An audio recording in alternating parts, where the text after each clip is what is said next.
There's a particular way someone's hand moves when they're about to ask for money. I've seen it thousands of times now. The fingers flex.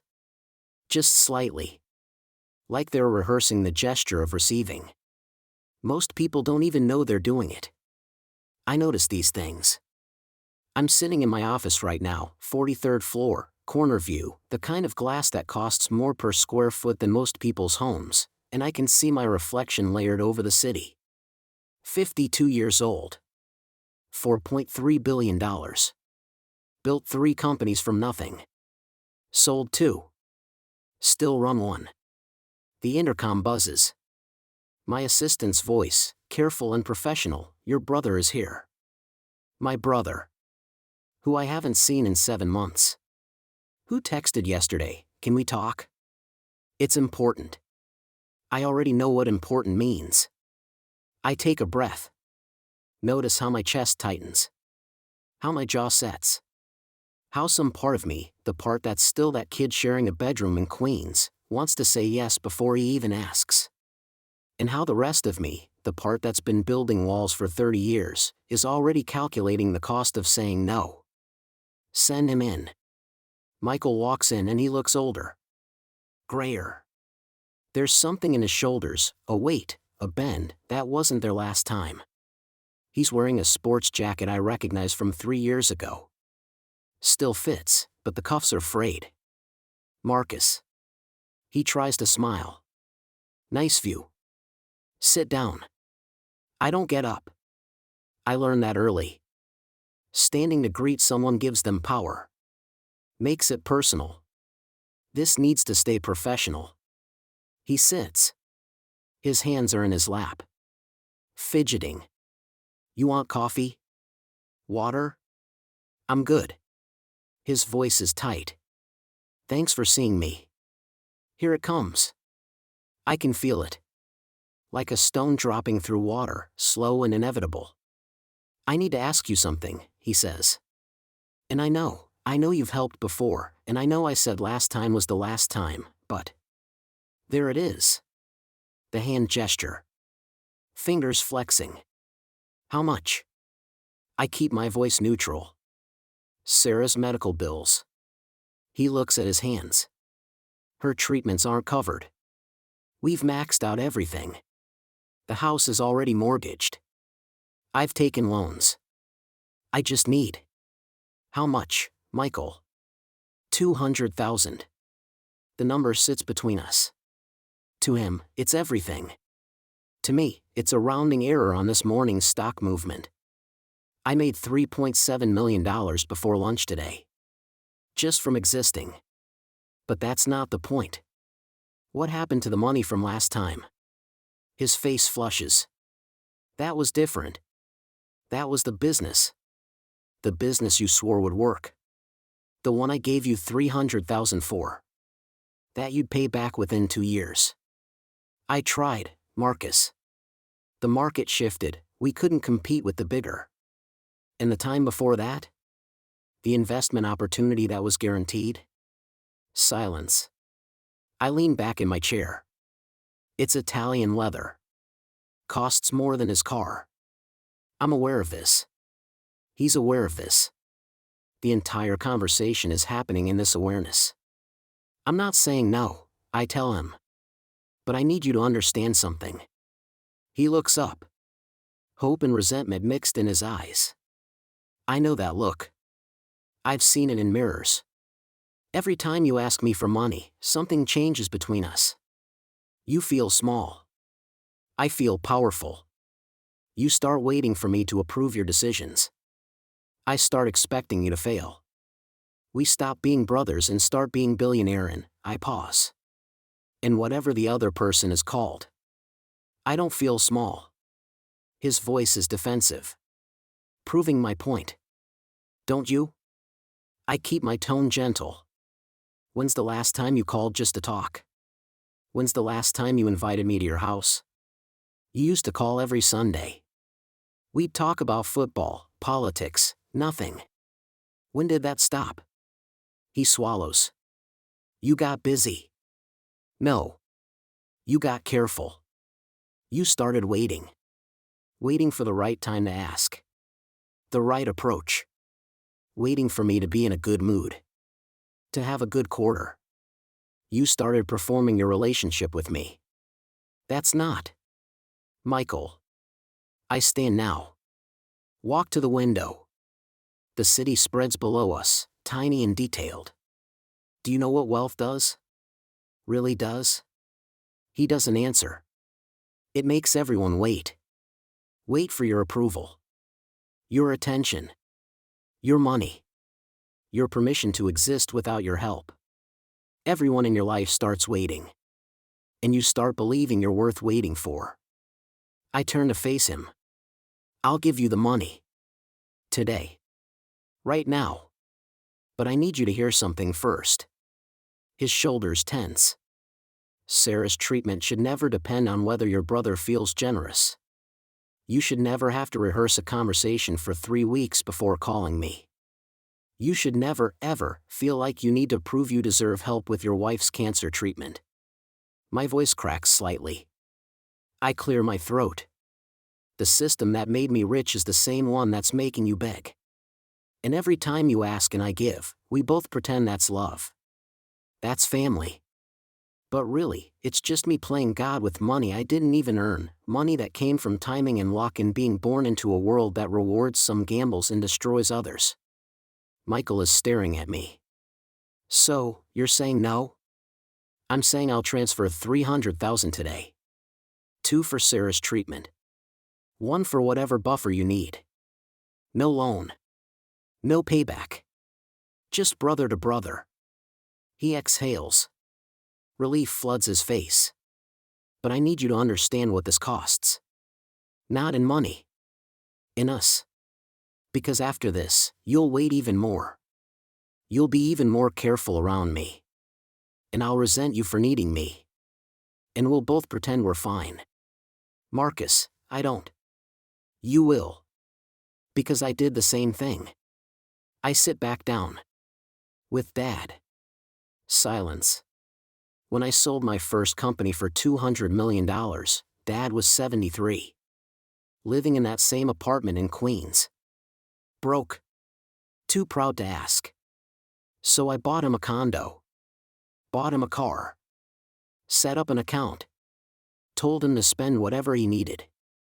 I look at my hands. He died 2 years later. And you know what I remember most? How uncomfortable he was. How he'd thank me for lunch, for coffee, for everything. Like he was a guest in his own life. Like I was doing him favors. My own father, waiting for permission to order dessert. Michael is quiet now. I stole his dignity. Not on purpose. But I did it. I made him small by being big. And now, I meet his eyes. Now I'm doing the same to you. What am I supposed to do? His voice is raw. Let Sarah die because I don't want to feel small? No. You take the money. You save your wife. That's the only right answer. I stand. Walk to my desk. Pull out my phone and open my banking app. But we both acknowledge the cost. Not just in dollars. In who we are to each other. I transfer the money. $300,000. My thumb presses confirm. Done. Check your account. He pulls out his phone. Stares at the screen. His eyes water. Thank you. His voice breaks. Marcus, thank you. And I see it. The gratitude. The relief. The shame. All mixed together. The way his posture changes. How he sits a little smaller now. How something in him just shifted from brother to dependent. Don't. I say quietly. Don't thank me like that. Like what? Like I'm your savior. I'm not. I'm your brother who has more money than sense. That's all. But we both know it's not all. We both feel the weight of what just happened. He leaves. The door closes. I stand at the window and watch the city. My phone rings. Investor.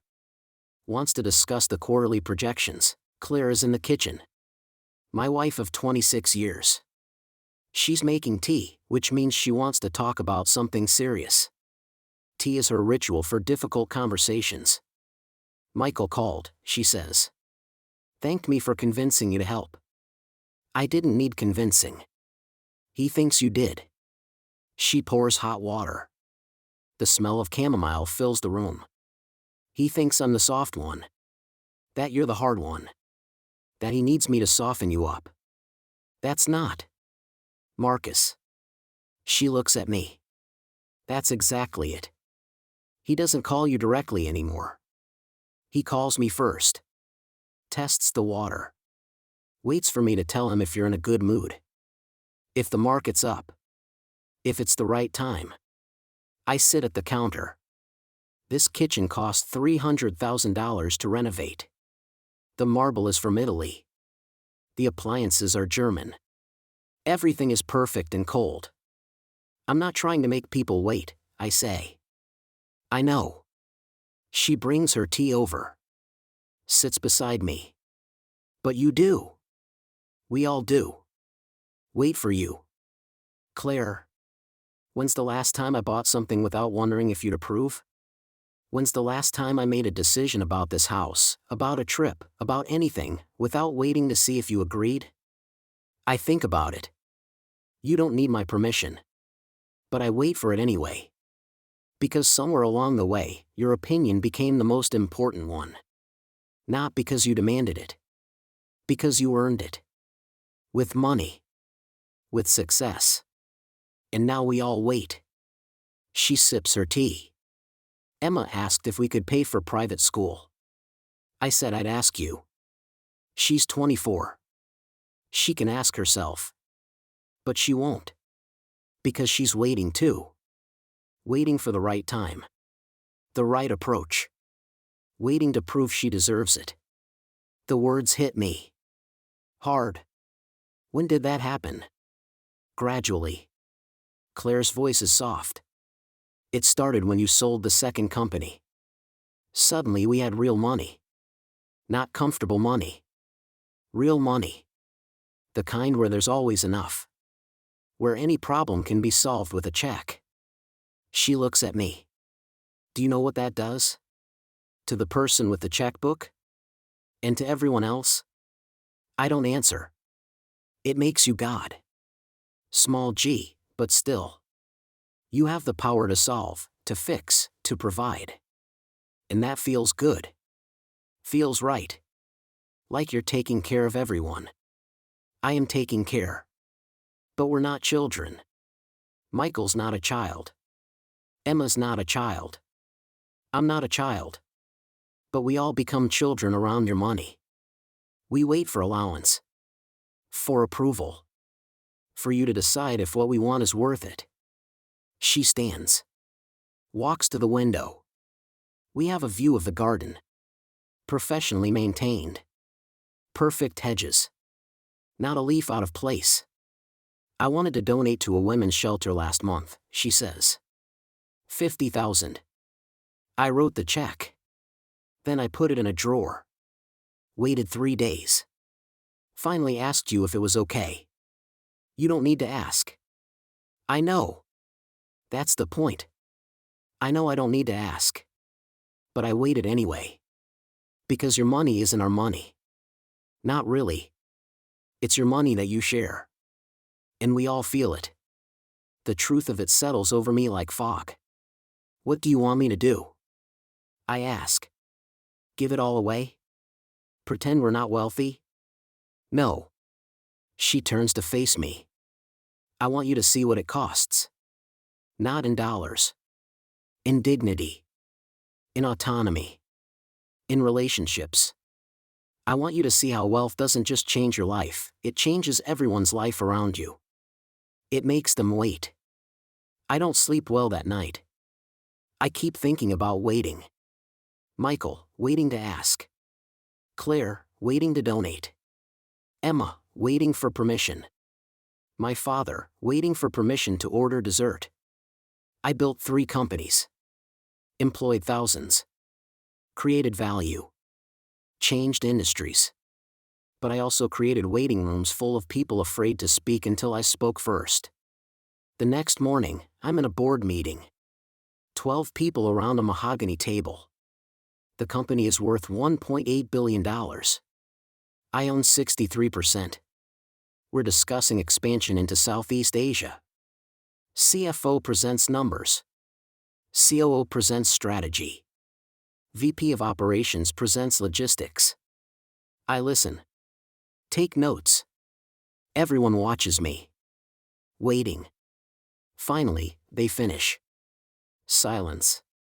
All eyes on me. What do you think, Marcus? The CFO asks. And I see it. Clearly now.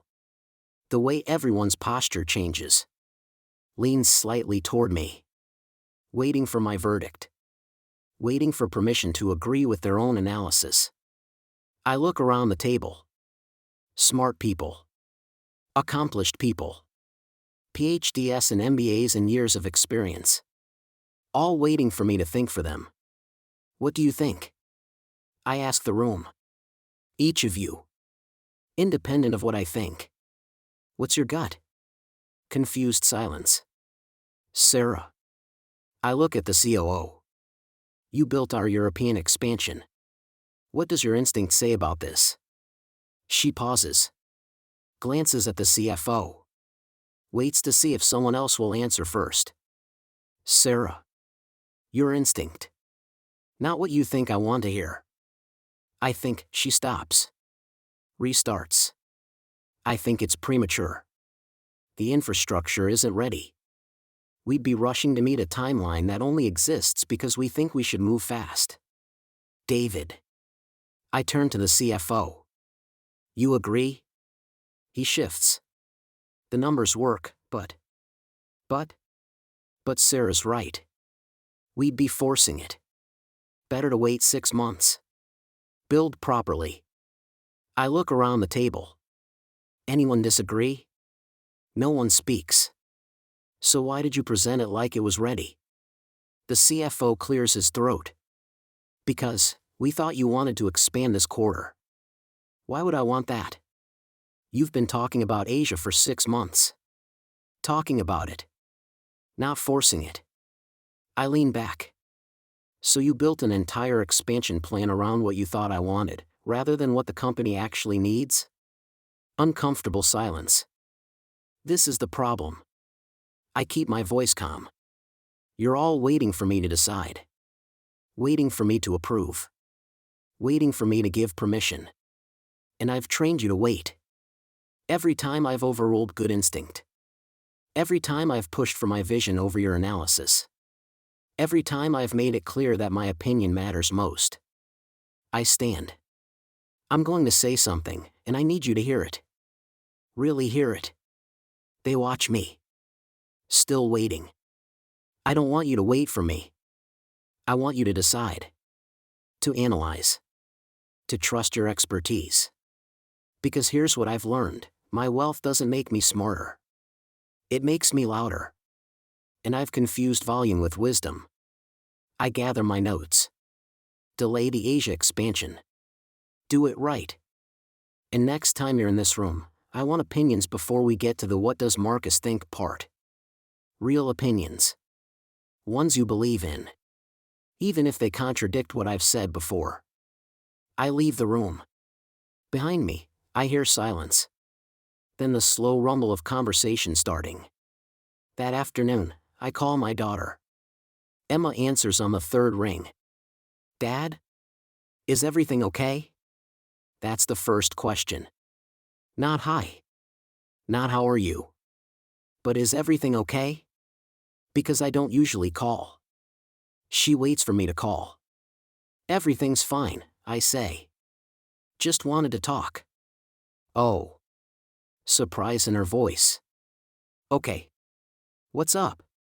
Mom mentioned you wanted to talk about something. About school? She pauses. I was going to ask about graduate school.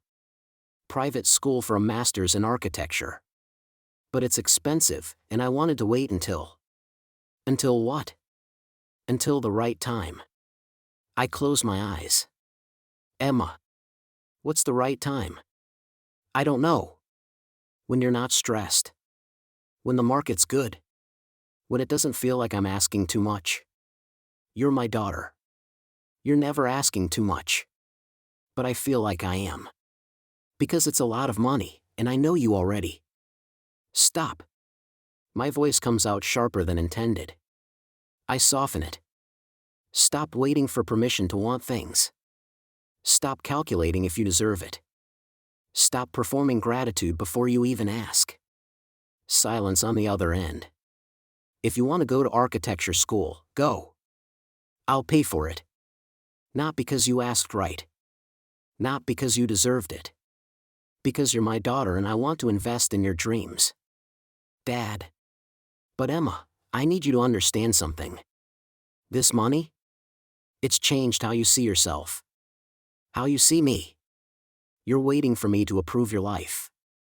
And that's my fault. Because I've let you wait. I hear her crying softly. I don't want to feel like this. Like what? Like I owe you. Like I need to prove I'm worth investing in. Like my dreams are only valid if they meet some return on investment threshold. The words pierce me. You don't owe me anything. And your dreams don't need my validation. I pause. But I've made you feel like they do. By asking about outcomes. By treating your education like a business decision. By making you wait for approval instead of just giving support. What do I do? She asks. Apply to school. Send me the bills. Stop waiting. I clear my throat. And call me more. Not to ask for things. Just to talk. About nothing. About everything. Like we used to before money made me into something other than your dad. We talk for another hour. About architecture. About her life. About nothing important and everything important. When we hang up, I sit in my office and stare at the phone. How many relationships have I damaged by making people wait? I start noticing it everywhere. The way my assistant asks permission to take lunch. As if her hunger requires my approval. The way my driver waits outside in the cold rather than sitting in the warm car, because he's never sure if I might need him. The way my mother calls my assistant to check if I'm available before calling me directly. The way my friends from college stopped inviting me to things because they assumed I was too busy, too important, too wealthy to care about poker night. I created this. With money. With success. With the unspoken message that my time was worth more than theirs. That my attention was a gift. That access to me required justification. I made everyone wait. And in return, I became lonely. The loneliest moment was the charity gala last year. 500 people. Ballroom. Orchestra. I was being honored for donating $10 million to education initiatives. I gave a speech. Everyone applauded. Standing ovation. Afterward, people approached. Congratulated me. Took photos. Asked for business cards. Pitched ideas. Requested meetings. Not one person asked how I was doing. Not one person told me a story that wasn't about wanting something from me. I went home that night to my mansion. 8 bedrooms. Empty. Claire was at our daughter's apartment, helping her move. I sat in the living room, the one with the art collection worth $4 million, and I realized, I could throw a party tomorrow and 300 people would come. But if I needed to cry on someone's shoulder, I couldn't think of a single person to call. Because I'd train everyone to wait for me. To need me. To perform for me. But I'd never let anyone see me need them. There's a specific kind of calculation that happens in my mind now. Someone asks to meet for coffee. My brain immediately runs the numbers. What do they want? What's their angle? What will this cost me? Is this worth my time? I've become a human spreadsheet. Every relationship is evaluated for ROI. My nephew graduates high school. Asks if I'll come to his ceremony. My first thought, Will he ask for money for college? My old business partner reaches out after 10 years. Wants to reconnect. My first thought, what's he selling? My sister-in-law calls to chat.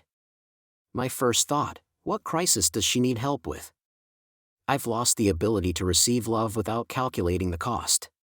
Because wealth teaches you that everyone wants something. And often, they do. But sometimes, they just want you.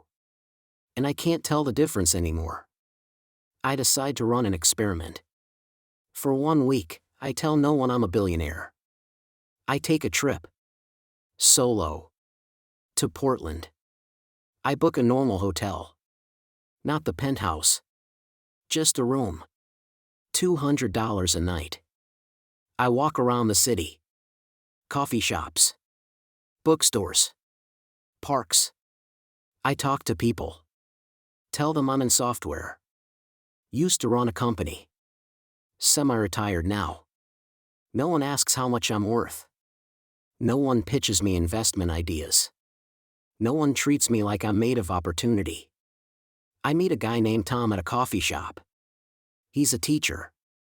We talk about books. About politics. About his students. He pays for his own coffee. I pay for mine. Neither of us waits for the other to offer. We talk for 2 hours. It's the best conversation I've had in 5 years. At the end, he says, we should do this again if you're ever back in Portland. I realize, he has no idea who I am. And he still wants to spend time with me. For the first time in a decade, I feel seen. Not for what I have. For who I am. I come home and call my brother. The money I sent, I say. How's Sarah? Better. The treatment's working. We're hopeful. Good. That's good. I pause. Michael, I need to say something. Okay? I'm sorry. Silence. For what? For making you wait. For making you small. For every time I made you feel like asking me for help was a performance you had to nail. Marcus, you helped us. I know. But I also made you grovel. Not intentionally. But I did. By making you explain why you deserve help. By making you wait for the right moment. By treating your crisis like a business proposal that needed to convince me. He's quiet. You don't have to say anything. I just needed you to hear it. Because I'm learning something lately. About what this money has cost. Not in taxes. In humanity. We talk for an hour. Really talk. For the first time in years, he tells me the truth about his life. About his failures. About his fears. About his marriage. About feeling inadequate next to his billionaire brother. And I listen. Really listen. Without calculating. Without judging. Without waiting for him to finish so I can solve it. At the end, he says, this is the brother I remember. Before the money. He's still here, I say. Just buried under a lot of waiting rooms. The next board meeting, I do something different. I arrive last. Intentionally. When I walk in, the meeting has already started. Sarah is presenting the revised Asia plan. Everyone stops. Looks at me. Waits. Don't stop, I say. I'm just another board member. Keep going. Uncertainty. Then Sarah continues. I listen. Take notes.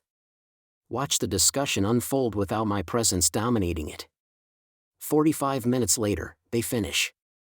Great plan, I say. Let's move forward. Sarah looks surprised. You don't have questions? I do. But they're not objections. Just curiosity. If you're confident, I'm confident. The room shifts. Relief. Surprise. Something lighter. After the meeting, Sarah approaches me. That was different. Good different or bad different? Good. We actually debated things. instead of performing for you. That's the goal, I say. I don't want to be the person everyone waits for. I want to be the person who trusts you to not need me. She smiles. That might be harder than building a company. Probably, I agree. But it's the only thing worth building now.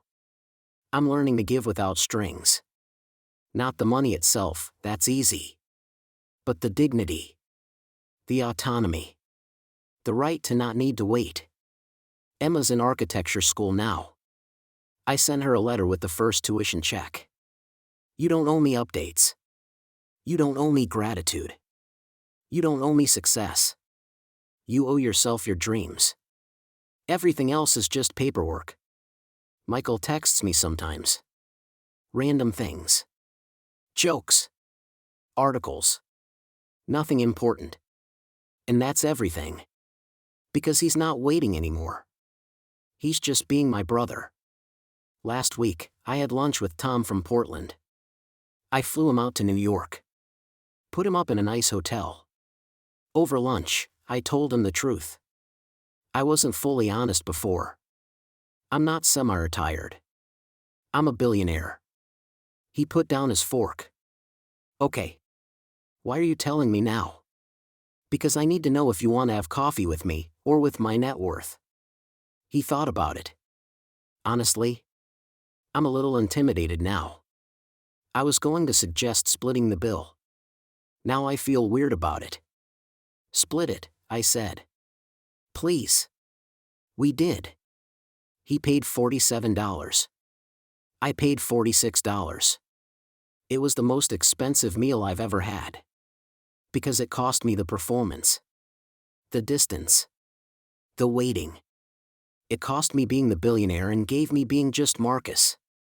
I still have $4.3 billion. The number still grows.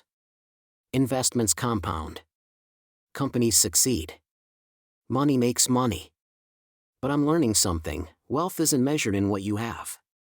It's measured in what you make people wait for. And I'm trying to give them back their time. Their dignity. Their right to exist without my approval. It's the hardest thing I've ever done. Harder than building companies.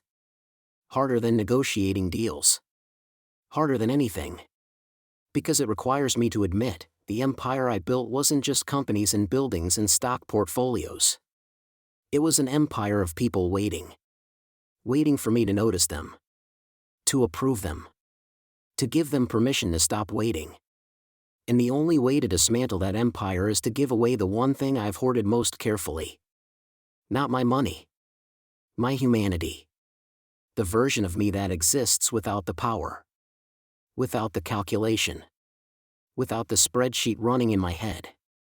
The version that can receive love without wondering what it costs. That can give help without making it alone.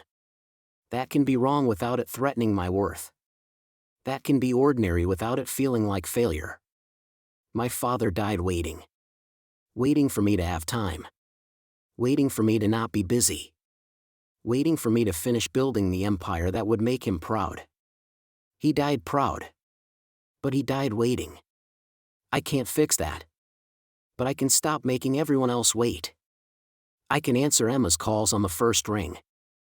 I can say yes to Michael without making him justify it. I can let Claire donate without permission.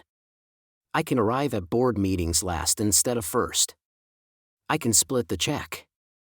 I can be the one who waits sometimes. Not because I'm trying to be humble. But because I'm trying to be human. And humans don't make people wait for love. Only billionaires do that. There's a particular way someone's hand moves when they're about to ask for money. I've seen it thousands of times now. The fingers flex. Just slightly. Like they're rehearsing the gesture of receiving. I'm trying to stop noticing. Because once you stop calculating, you start connecting. And connection, I'm learning, is the only wealth that matters. Everything else is just people waiting. And life is too short to make anyone wait. Especially the people you love.